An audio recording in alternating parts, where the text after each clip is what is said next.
सब कुछ जस्सी भाई को करना है, तो फिर बाकी सब लोग ऑस्ट्रेलिया के चिड़ियाघर में कंगारू देखने गए हो क्या? हेलो, सबके सब चोर हैं साले। नमस्कार, मैं और गणतंत्र देख रहे हैं आप। डीएसपी सिराज ने टी20 वर्ल्ड कप जीतने के बाद I only believe in Jassi भाई जब कहा था, तो ये साल का सबसे बड़ा मीम बन गया। लेकिन डीएसपी सिराज ने इंडिया को साल की बस सबसे बड़ी मीम नहीं दी है, बल्कि सच्चाई भी बताती है। ऐसा लगता है इंडियन टीम भी अब जस्सी भाई पर ही बिलीव करती है। खाली विकेट लेकर देंगे जस्सी, कप्तानी बढ़िया करेंगे, वर्ल्ड कप जितवाएंगे जस्सी, कमिंस की सुलगाएंगे जस्सी भाई, पजामे में नारा डालेंगे जस्सी भाई, यूक्रेन रशिया का युद्ध रुकवाएंगे जस्सी भाई। अरे भाई जस्सी भाई हैं, कोहलू का बैल नहीं है। बाकी लोग कुछ करेंगे नहीं करेंगे। जस्सी भाई का आज बर्थडे था, हैप्पी बर्थडे बुमराह।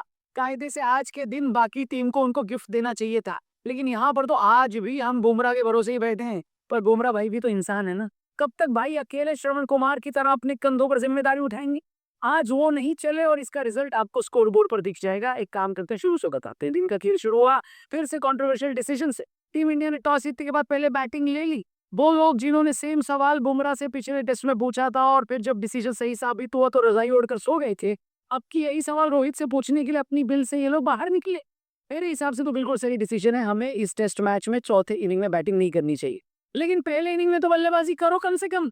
पिछले मैच में यशस्वी जायसवाल ने स्टार्क को बोला था कि थोड़ी तेज गेंद फेंको, आपकी बॉल धीमे आ रही है। लगता है ये बात स्टार्क भाई ने एकदम दिल पर ले ली, क्योंकि आज उन्होंने ऐसी गेंदबाजी करी कि ना तो किसी भारतीय बल्लेबाज का मुंह खुला और ना ही बल्ला। यशस्वी तो अब की बार पहली गेंद पर आउट हो गए। स्टार्क का जश्न देखकर पता चल रहा था कि भाई ने पिछले मैच का बदला लिया है।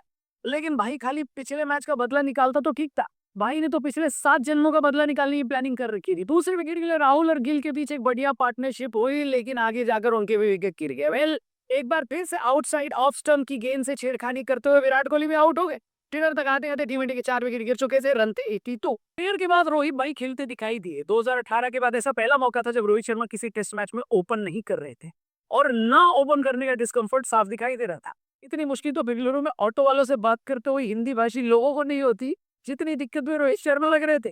23 गेंद में उनकी 3 रन की पारी को बोलैंड ने खत्म किया। हालांकि ये सेशन विशेष उसका आखिरी नाम था, जिनकी इन स्विंग यॉर्कर्स को मैं तबाही घोषित कर देना चाहता हूँ, क्योंकि इन यॉर्कर्स ने इतनी तबाही मचाई कि अश्विन सेनेकर, हर्षित राणा का फुटबॉल खाली पिच से पवेलियन तक जाते टाइम दिखा। ये तो भला और नीतीश कुमार रेड्डी के, जिन्होंने तेज बैटिंग करके हमें 150 से पहले आउट होने से बचा लिया।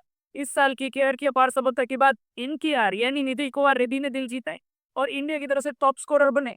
42 रन बनाए, लेकिन उनको आउट करके स्टार्क ने इस पारी में अपनी 6 विकेट पूरी की और मेरे ख्याल से शायद ये उनका अब तक का बेस्ट टेस्ट परफॉर्मेंस बन गया। टीम इंडिया 180 रन पर ऑल आउट हो गई। आखिरी सेशन में एक बार फिर हमारी उम्मीदें जस्सी भाई पर रुकी थी।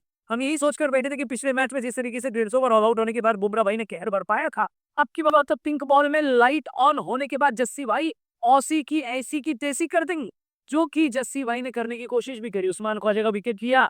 ये विकेट लेकर वो एक ही साल में 50 विकेट लेने वाले कपिल देव और जहीर खान के बाद पहले पेसर बने। लेकिन इसके अलावा आखिरी सेशन में एंटरटेनमेंट के साधन ज्यादा नहीं थी। 1-2 बार ग्राउंड में लाइट चली गई, उसको देखकर हम लोग थोड़े कंफ्यूज हो गए कि मैच आखिर एडिलेड में हो रहा है या फिर नोएडा में। लेकिन ऑस्ट्रेलिया के इलेक्ट्रिसिटी डिपार्टमेंट की मौज लेने से हमारे जख्मों पर कोई खास मरहम लगा नहीं।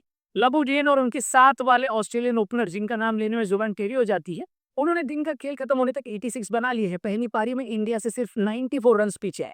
स्टार्क को जो उंगली करी थी पहले दिन इंडिया को, वो महंगी पड़ गई। क्या आपको भी लगता है जायसवाल को स्टार्क में उंगली नहीं करनी चाहिए थी और यही गुस्सा हमको महंगा पड़ गया? कमेंट करके बताना। और इस टेस्ट